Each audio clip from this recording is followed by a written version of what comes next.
Good afternoon दोस्तों, मैं संदीप कुमार दुबे। पिछले टर्न पे आप लोगों को ठोस और ठोस के प्रकार, ठोस कितने प्रकार के होते हैं बताया था, क्रिस्टलीय ठोस और अक्रिस्टलीय ठोस।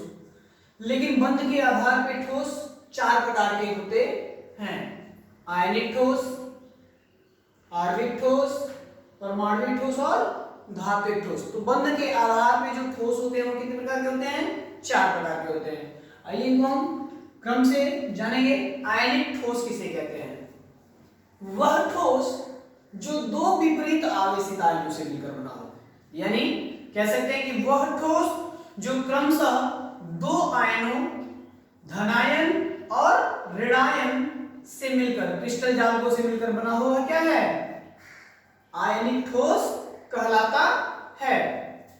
आयनिक ठोसों में क्रमशः विपरीत आवेशित आयनों के कारण, यह विपरीत आवेशित, देखिए minus plus minus plus minus plus, मतलब विपरीत आवेशित आयनों के कारण इनमें जो बल लगता है वह प्रबल विद्युत संयोजक प्रबल स्थिर वैद्युत सहसंयोजक बल लगते हैं। यानी प्रबल स्थिर वैद्युत आवेशित, प्रबल स्थित वैद्युत बलों के कारण, यानी इलेक्ट्रोस्टैटिक फोर्स के कारण यह आपस में क्या होते हैं? बंधे होते हैं, एक दूसरे से बंधे होते हैं और प्रबल होते हैं। ठीक है, इनकी जो गलनांक और क्वथनांक होती है वो उच्च होती है। क्यों उच्च होती है? क्योंकि यह दोनों विपरीत आवेशित आयनों से मिलकर बंधे हुए हैं, जिनको तोड़ना थोड़ा क्या होता है? आप सोचिए, एक प्लस है और एक माइनस है, तो इनको तोड़ना थोड़ा आसान होता है। जबकि प्लस प्लस हो तो विपरीत आवेश, इसमें क्या होगा? प्रतिकर्षण होगा, और इनमें आकर्षण बल होता है।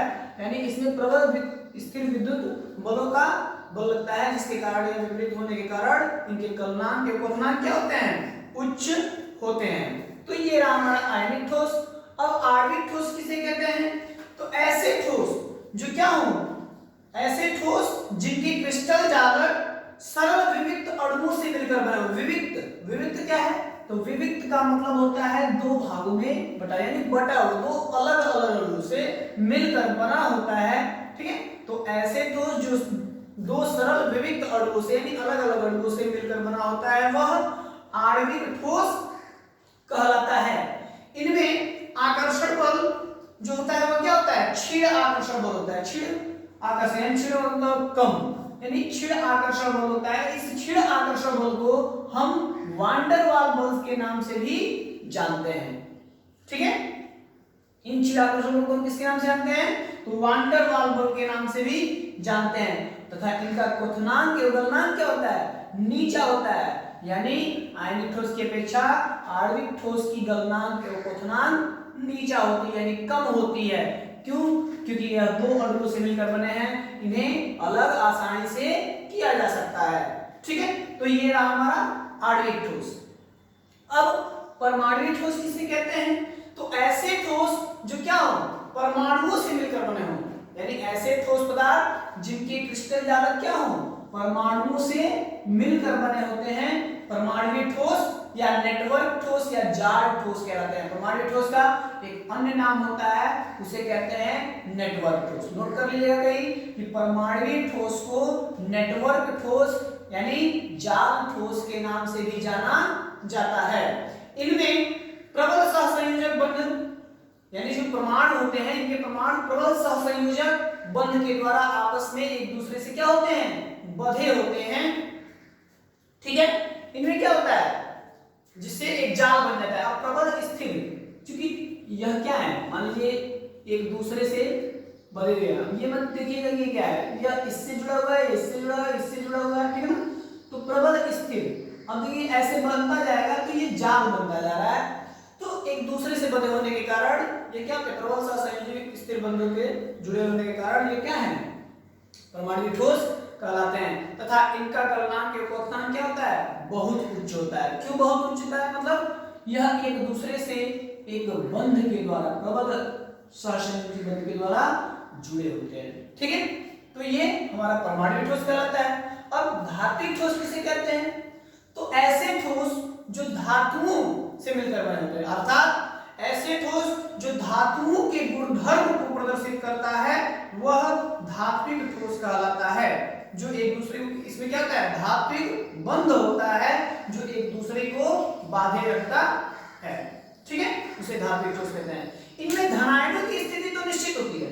धनायन की स्थिति मतलब यानी इनमें जो भी ये पर्टिकुलर एक जुड़ाव है उनकी स्थिति निश्चित होती है, किंतु इनमें इलेक्ट्रॉनों की स्थिति निश्चित नहीं होती है। यानी धात्विक ठोस में इलेक्ट्रॉनों की स्थिति निश्चित नहीं होती है, यानी गति करते रहते हैं, जिसके कारण इनमें क्या होता है, इलेक्ट्रॉन गतिशील रहते हैं और गतिशील होने के कारण यानी इलेक्ट्रॉन गतिशील उपस्थिति होने के कारण ही यह विद्युत के क्या होते हैं, सुचालक होते हैं तथा अधातु से भिन्न होते हैं।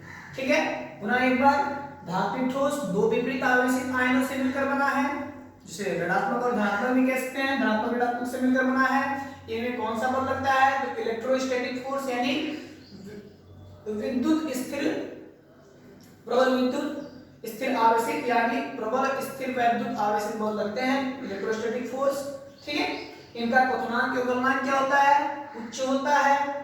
जबकि आणविक ठोस दो अणुओं से मिलकर बने होते हैं, विविध अणु यानी दो अलग अलग अणुओं से मिलकर बने होते हैं, इनका गलनांक या क्वथनांक क्या होता है, नीचा होता है। ठीक है, इनका गलनांक या क्वथनांक नीचा होता है। जबकि परमाणु ठोस या फिर नेटवर्क ठोस क्या कहते हैं, जो अलग अलग परमाणुओं से मिलकर बना होता है, परमाणु ठोस कहलाता है। इनमें क्या होता है, तो प्रबल स्थिर वैद्युत प्रबल स्थिर सहसंयोजक बल लगता है।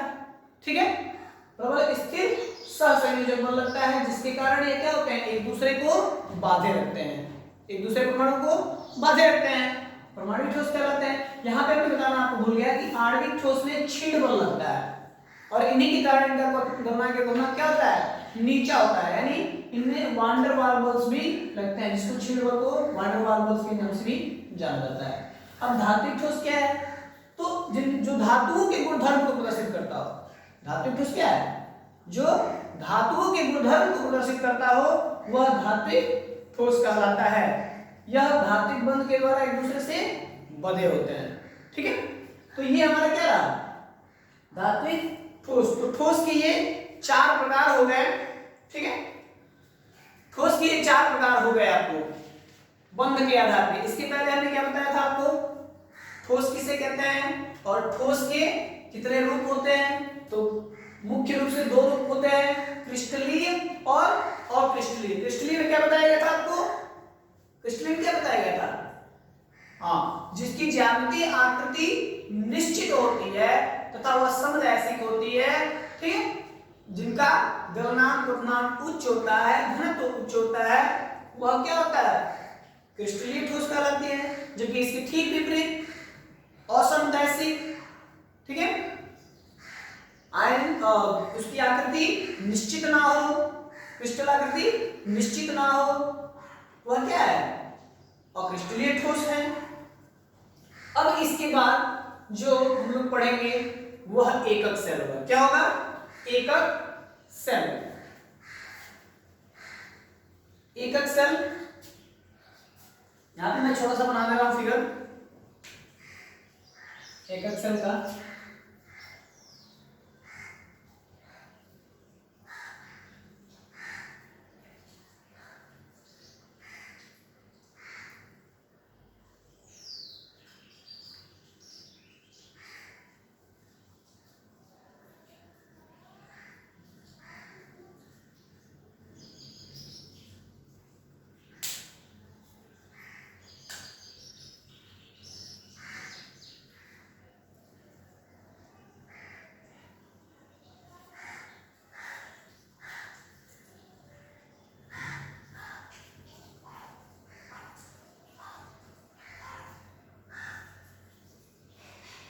ठीक है, तो ये हमारा एकक सेल है, इसको हम ए प्लेन, इधर वाले को बी प्लेन, आगे वाले को कह रहा है, और सबसे ऊपर वाले को सी प्लेन के नाम से, जबकि इसको हम अल्फा, इसको हम बीटा और इसको हम गामा प्लेन कहते हैं। ठीक है, तो ये ए प्लेन, बी प्लेन, बाहर वाली हिस्सा और ऊपर की सी प्लेन, अल्फा, बीटा और गामा। यह हमारा क्या है, यूनिट सेल का एक आकार है, त्रिविम ठीक है,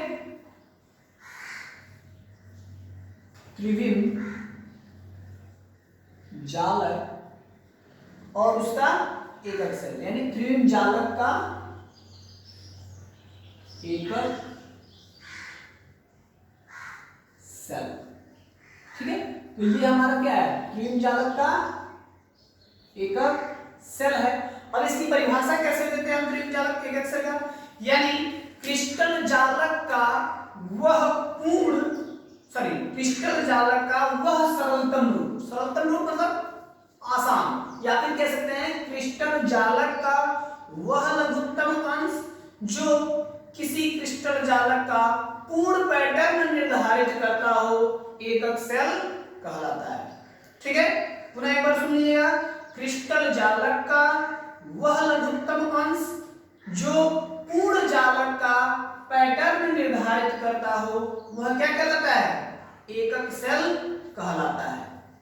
अब इस एकक सेल में उस जालक के, यानी जो जालक बनेंगे उस जालक के सभी गुण विद्यमान रहते हैं जो कि जालक में उपस्थित होता है। उसी के आधार पे हम जालक को पढ़ते हैं। हम जालक क्या है, यहाँ पे थोड़ा सा मैं हिंट दे रहा हूं, अगले टर्म पे पढ़ेंगे इसको। जैसे मान लीजिए ये है एकक सेल,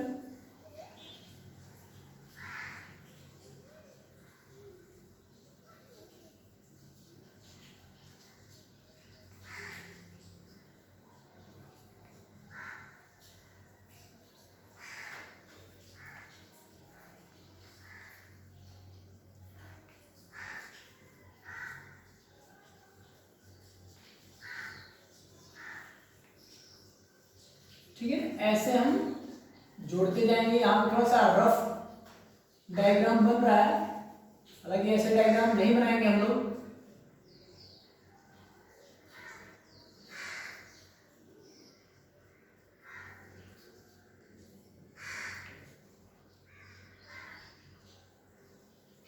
ठीक है, तो ये हमारा जालक होगा और इसी जालक का हम लोग एकक सेल पढ़ते हैं और इसी से पूरा पैटर्न निर्धारित होता है। मान लीजिए ये हमारा क्या है, एकक सेल है। ठीक है, तो इस एकक सेल के बारे में आगे हम लोग अध्ययन करेंगे। आज क्या हुआ, ठोस किसे कहते थे हो चुका था इसके पहले, और ठोस के दो रूप हो चुके थे। आज हमने जाना ठोस को बंध के आधार पे कितने भागों में वर्गीकृत किया गया है, तो 4 भागों में, जिसे आयनिक, आणविक, परमाणविक और धात्विक ठोस। याद है आपको, परमाणविक ठोस को एक अन्य नाम से जाना जाता है जिसे जालक ठोस या जाल ठोस या नेटवर्क ठोस के नाम से भी जाना जाता है। तो ये आज का हमारा क्या था, सिलेबस था, मतलब आज का ये टॉपिक्स था। इस अगले टर्म पे आपको दूसरे टॉपिक एकक सेल को लेके आएंगे। हालांकि एकक सेल को भी थोड़ा बहुत हमने बता दिया। ठीक है, एकक सेल किसे कहते हैं, तो त्रिविम जालक का वह लघुत्तम अंश जो क्या करता हो, पूर्ण जालक का पैटर्न निर्धारित करता हो, वही क्या है, एकक सेल कहलाता है। पूर्ण जालक कैसे बनते हैं, कैसे क्या होता है, अगले टर्म में पढ़ेंगे। धन्यवाद, लाइक कीजिए, सब्सक्राइब कीजिए।